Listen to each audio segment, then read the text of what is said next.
do capitalismo? A forma como o capitalismo pode ajudar justamente os mais pobres. Mas para isso nós precisamos derrubar alguns mitos do capitalismo, né? Quais são os mitos? Tem muitos mitos, né? Tem vários problemas que as pessoas criam falando que é capitalismo. Eu vou falar só de 4, para dar tempo. Primeiro, o capitalismo defende empresas e os seus lucros. Ela defende a exploração das pessoas.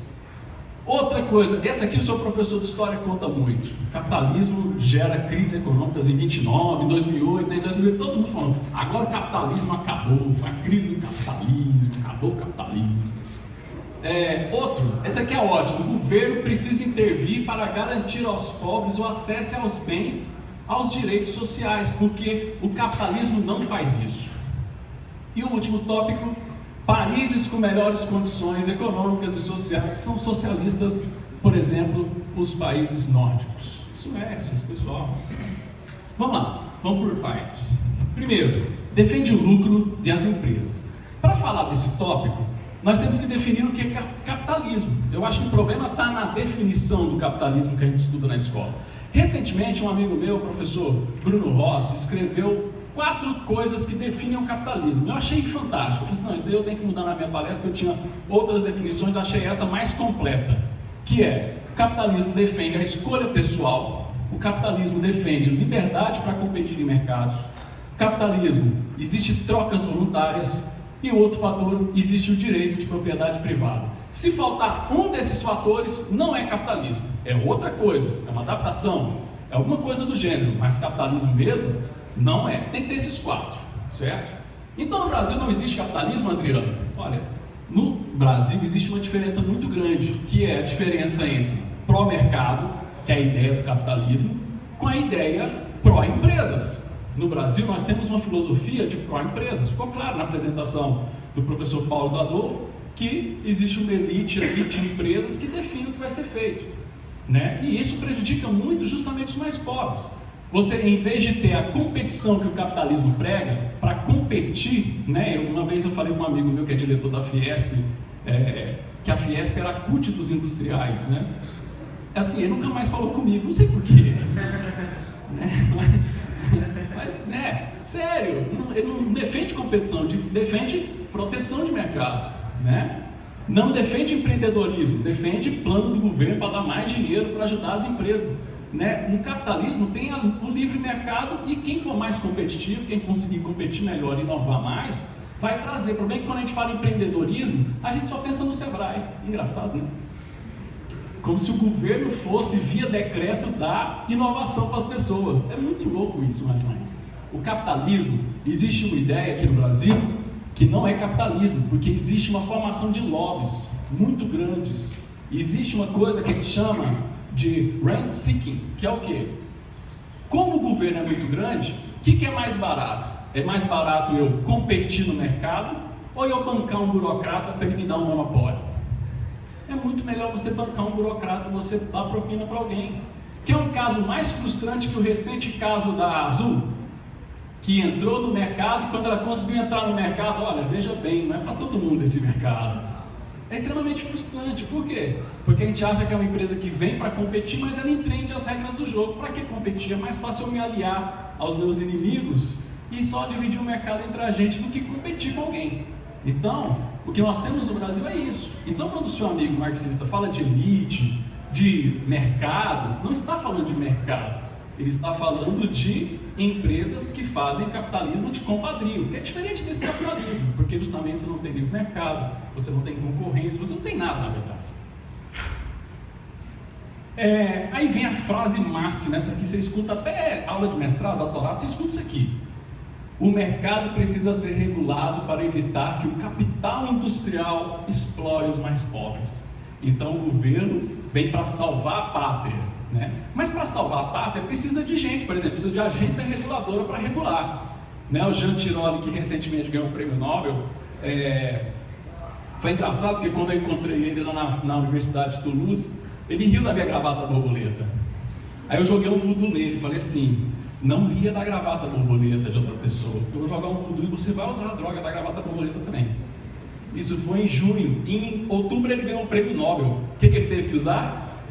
A vata borboleta para ganhar um Nobel. Esse meu voodoo funciona, esse negócio dá certo.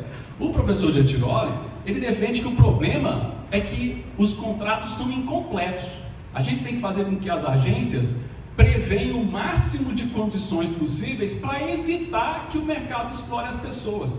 Só que o senhor Gentiloli vai de atrito direto com o que o Hayek falou, que quanto mais controle você tem, não só o Hayek, eu vou puxar a sardinha para a escola austríaca, o teorema de Coase fala muito bem disso, você vai aumentando o custo de vigiar o mercado, você vai aumentando o custo estatal. Isso estoura na mão de quem? Dos milionários? Não, estoura na mão dos mais pobres, que tem que manter esse sistema. Pobre hoje paga mais imposto que rico. Adriana, eu nunca paguei imposto de renda. Só rico que paga imposto de renda. Mas você paga coisa pior, chamada impostos indiretos.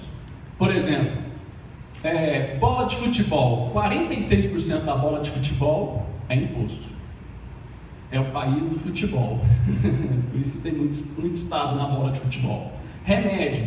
Olha o tanto que o governo ajuda os pobres a comprar mais remédio. Ele põe 33% a mais do remédio no preço dele com imposto. Brinquedos, olha o governo amando as crianças, 39%. Moto, velho, quando você compra uma moto, você não comprou uma moto, você virou sócio do Estado. E ele ficou com a maior parte. E todo ano você paga IPVA daquela merda. Então você está lascado, meu irmão. Você está lascado. Você está virando sócio minoritário, pagando o 100% do negócio.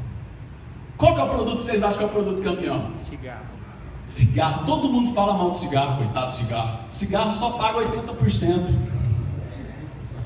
E o cigarro é 80% porque existe uma teoria na economia que fala o seguinte: bens maus a gente tributa mais para a pessoa consumir menos.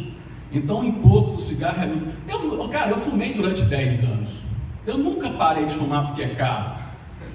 Né? Eu trocava no máximo a carteira. Quando vinha aquela carteira de potência sexual, eu pedia do câncer do pulmão. Era o máximo que eu fazia. Pô, não é verdade? Fala sério. O cara para de fumar por outros motivos, religioso, de fé. Eu mesmo parei de fumar porque falava pra mim que tinha um culto da cura às drogas. Aí eu fui lá. Cheguei lá, aí o pastor muito falou e tal. E agora é a hora que você vai jogar todas as drogas que prende na sua vida, você vai jogar aqui no altar. Bicho, eu me senti comovido. É verdade. Eu joguei uma trouxinha de maconha, eu joguei a carteira de cigarro e joguei minha carteirinha da Uni também. Fiquei livre.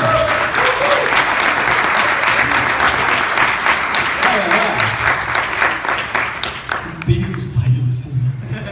Terrível. Gente, infelizmente não é o cigarro o produto que paga mais imposto. Quem paga mais imposto no Brasil é a cachaça, 81%. E veja só, quem que bebe cachaça no Brasil? Os mais pobres. Então imagina hoje a situação de 12 milhões de desempregados. O cara está desempregado porque o governo fez políticas erradas, aí ele vai beber a cachaça dele, e o Estado ferra ele quando ele está desempregando ali para esquecer a desgraça que ele está na vida dele. É horrível, a intervenção estatal ferra o cara até quando ele está ferrado. Imagina, aí vem os caras da Diese falar, não, o salário mínimo teria que aumentar 200%. Cara, se aumenta 200% o salário do cara que faz o pão, quanto que você acha que vai aumentar? É uma questão de custo, não é uma questão de justiça social. Se aumenta o salário mínimo o Diese solta lá, tem que aumentar o salário mínimo para R$2.000. Manda o padeiro pagar R$2.000 para a menina do caixa, quanto vai custar o pão? É isso que causa inflação, certo? E imagina se a gente diminuir a intervenção estatal. As pessoas vão poder comprar mais, porque diminui esse custo altíssimo. No caso do Brasil está em média aí dos 46%, de tudo é imposto. Imagina a gente receber um aumento salarial de 46%. Não vai melhorar a vida do brasileiro? Não vai melhorar a vida justamente dos mais pobres? Vai demais. O pouco que o cara ganha, ele vai poder comprar muito. O Estado é o pior inimigo do pobre hoje no Brasil.